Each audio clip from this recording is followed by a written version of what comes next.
अस्सलाम वालेकुम। अच्छा जीअं त हुनजो टाइमिंग वधी वेंदी आहे त पोइ पिक्सल टुटंदा आहिनि, जंहिंजे करे एडमिन जो इहो चवणो हूंदो आहे त नंढा लेक्चर्स ठाहियो। त हिन में पार्ट 2 अचे पियो हाणे सैटेलाइट जो, पाण पढ़ो पिया लेक्चर नंबर 16। त हाणे पाण पढ़ियोसीं त बाबा मुख़्तलिफ़ क़िस्म जा सेवरल टाइप्स ऑफ लेयर्स हूंदा आहिनि, ठीकु आहे। आर्बिट में जेको आहे सो मुख़्तलिफ़ क़िस्म जा ज़ोन्स हूंदा आहिनि, त हिन क़िस्म जा ज़ोन्स आहिनि, मुख़्तलिफ़ क़िस्म जा आर्बिटल ज़ोन्स आहिनि, ठीकु आहे।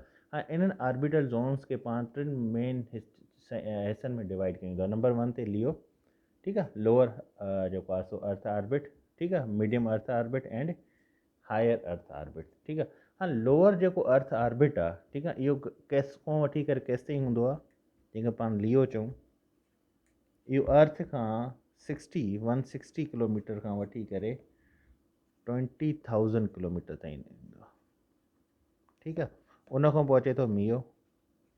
मियो जेको आहे इहो 20,000 खां वठी करे 35,786 किलोमीटर ताईं, ठीकु आहे। ऐं जेको हियो आहे, ही MCQ तो यादि करे छॾिजो, इहो 35786 किलोमीटर, या हे 36 किलोमीटर बि ईंदो आहे, 36K, मतिलबु 36,000 किलोमीटर खां हिन जी रेंज शुरू थींदी आहे, ठीकु आहे। हाणे हिकु हिकु खे पाण ॾिसंदासीं, लियो में कहिड़ी शयूं आहिनि, मियो में कहिड़ियूं आहिनि, या हियो में कहिड़ियूं, ठीकु आहे। हीअ यादि रखी छॾियो त लियो जेको आहे 160 टू 20,000 किलोमीटर, ही मियो जेको आहे 20,000 टू 35 या 36, ठीकु आहे। एप्रोक्सीमेटली इहो 36 ई थींदो आहे। त इन करे MCQs में जॾहिं आयो आहे हिकु ॿ दफ़ा, जेके मूं पेपर न हुन में 36 ई उहो पुछंदो आहे, ठीकु आहे। ऐं हियो जेको आहे 36 खां अबव जेतिरो बि अचे थो, सही आहे।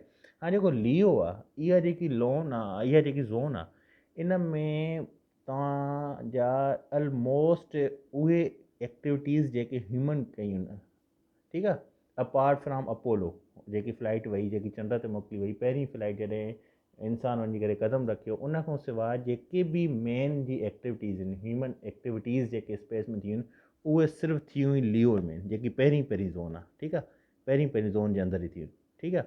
हाणे जेकॾहिं ॾिठो वञे त हिते कहिड़ी कहिड़ी शइ मौजूदु आहे इन स्पेस में, इन में इंटरनेशनल स्पेस स्टेशन मौजूदु आहे, ठीकु आहे। हाणे इंटरनेशनल स्पेस स्टेशन जे मुताबिक़ ॿियो MCQ ज़हन में तव्हां इनखे यादि करे छॾियो त जेकी लार्जेस्ट सैटेलाइट इन ऑर्बिट आहे आर्टिफिशियल, उहा सभ खां वॾी कहिड़ी आहे, जंहिंखे पाण चऊं था ISS, ठीकु आहे, इंटरनेशनल स्पेस स्टेशन, सही आहे। ऑलमोस्ट साॻियूं ह्यूमन एक्टिविटीज़ जेके आहिनि, या ह्यूमन मिशन्स तव्हां जंहिंखे चओ, उहे सॼा जेके आहे सो उहे छा में विया आहिनि, लियो में विया आहिनि, एक्सेप्ट अपोलो जेको मून ते वियो, जिते इंसानु पहिरियों क़दम रखियो चंड ते वञी करे, सही आहे। हा, इहो त थी वियो लियो, ठीकु आहे।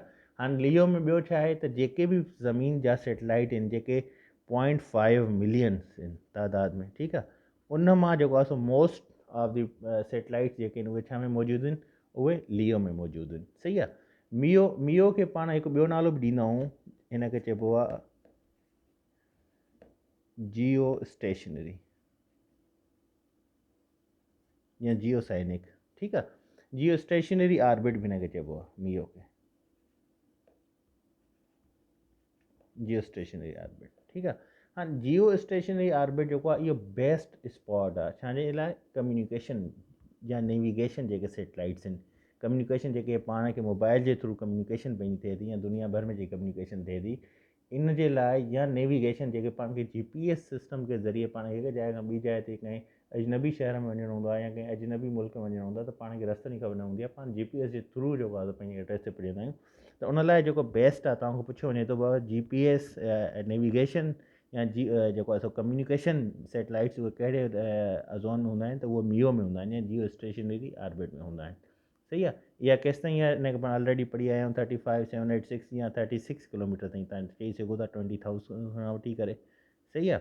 हाणे ही जेके आहिनि मियो में जेको आहे सैटेलाइट्स आहिनि, इहे परपिचुअल कनेक्शन में हूंदा आहिनि, ठीकु आहे। इन में हिकु फिक्स एंटीना हूंदी आहे, ठीकु आहे, जेकी छा कंदी आहे, ग्राउंड खां सिग्नल वठंदी आहे, ठीकु आहे, ऐं उहो वरी वापसि ग्राउंड ई मोकिलींदी आहे, सही आहे। जेकॾहिं पाण हिनखे ॾिसूं पाण जेकॾहिं, त बाबा हाणे ॾिसो न, पंहिंजे घरनि में या औताकनि में या इवन ऑफिसिस में हर जॻह ते डिश आहे हिकिड़ी, ठीकु आहे। टाटा स्काई अची वई आहे, अॼुकल्ह त ॻोठनि में पुॼी वई आहे टाटा स्काई, जंहिंजे थ्रू कार्ड पंहिंजो पूरी दुनिया जा तव्हां वेही करे चैनल ॾिसो था, या डिश एंटीना। पहिरियों छा हूंदो, केबल ऑपरेटर छा कंदो, ब्रॉडकास्टर खां वठंदो, पर कंहिंखे केबल जे थ्रू जेको आहे सो ॾींदो, जंहिंजे थ्रू तव्हांजे घर में चैनल्स हलंदा। पर हाणे छा थो थिए त जेको मेन हेड एंड आहे, ठीकु आहे, जेकी मेन शइ आहे, मेन जेको चैनल जो ही चैनल जी सम्झो तव्हां हेड ऑफिस कयो, हिन तव्हां नालो ॾियो हेड एंड जो, ठीकु आहे, जितां शइ अचे थी, ठीकु आहे। हाणे हितां छा थींदो आहे, हितां ही सिग्नल मोकिलींदा आहिनि कंहिं ॾे, ही स्पेस आहे सम्झो, सैटेलाइट आहे, सही आहे, ही सैटेलाइट ॾे सिग्नल वेंदा आहिनि, ठीकु आहे। जॾहिं सैटेलाइट ॾे सिग्नल वेंदा आहिनि, इनखे पाण छा चवंदा आहियूं, अपलिंक सिग्नल, ठीकु आहे, या अप लिंक एंटीना बि हिनखे पाण चई सघूं था, ठीकु आहे। एॾे सिग्नल जॾहिं ही सिग्नल सैटेलाइट ॾे वेंदा आहिनि त सैटेलाइट इन सिग्नल खे छा कंदो आहे, प्रोसेस कंदो आहे, ठीकु आहे, वरी इहो वापसि मोकिलींदो आहे। वापसि किथे ईंदी आहे इहा एंटीना जेकी पंहिंजे घरनि में ईंदी आहे, उनखे अची करे इहे सिग्नल्स मिलंदा आहिनि, ठीकु आहे। जॾहिं इहे एंटीना खे सिग्नल मिलंदा आहिनि त इहे जेके प्रोसेस सिग्नल हूंदा आहिनि, इनखे पाण छा चवंदा आहियूं, डाउन लिंक,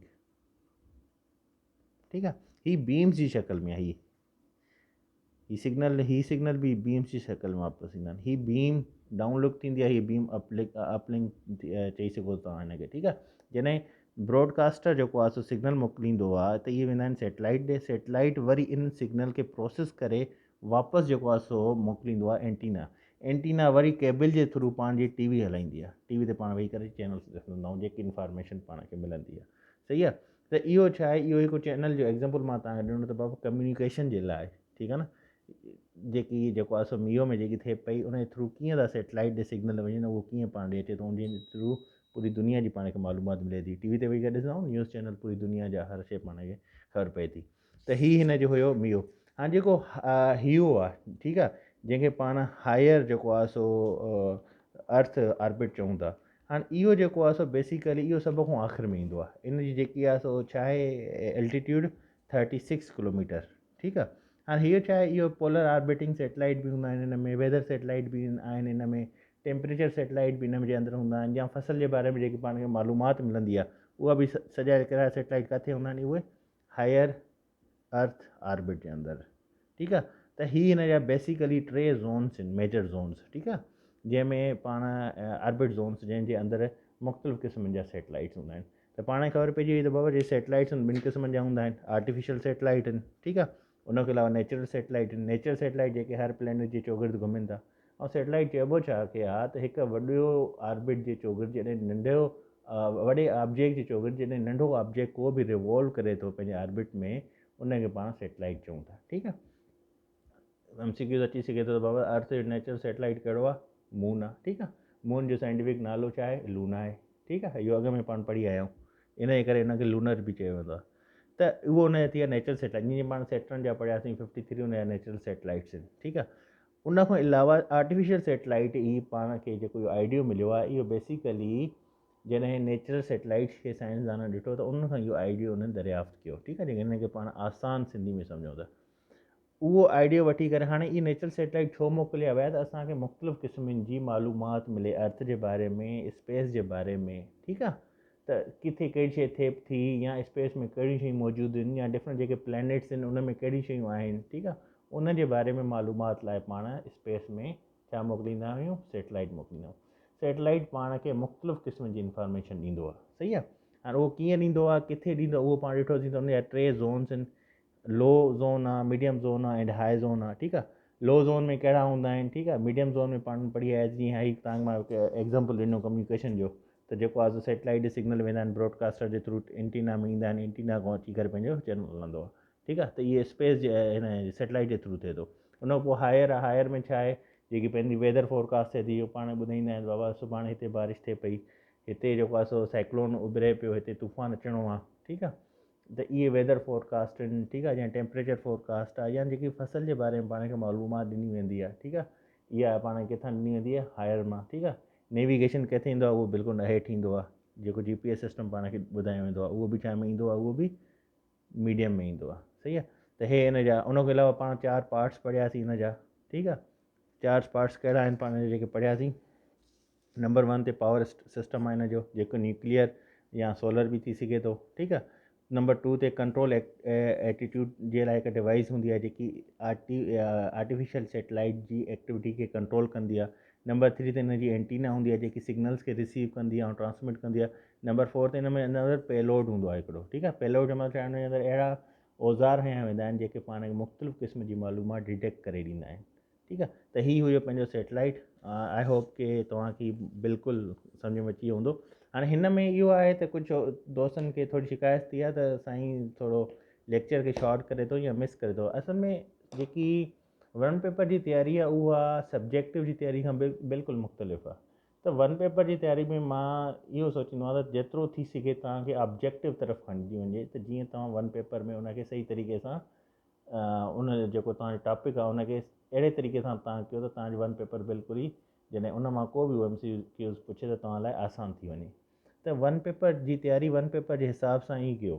उनखे तव्हां सब्जेक्टिव जे हिसाब सां कंदव पोइ त CSO जी तयारी अलॻि आहे, PCS CC जी तयारी अलॻि आहे। उन लाइ तव्हांखे हिकिड़ी अलॻि एटीट्यूड सां पढ़ाइणो पवंदो आहे। त मूंखे उमेदु आहे त तव्हांखे हीउ टॉपिक सही तरीक़े सां क्लियर थी वियो हूंदो। बाक़ी जेकॾहिं अञा कुझु आहे त तव्हां WhatsApp में एडमिन खां बि पुछी सघो था, उहो मूंसां राब्तो कंदो। इंशाल्लाह नेक्स्ट लेक्चर में पाण हिकु ॿिए टॉपिक सां मिलंदासीं। अल्लाह हाफ़िज़।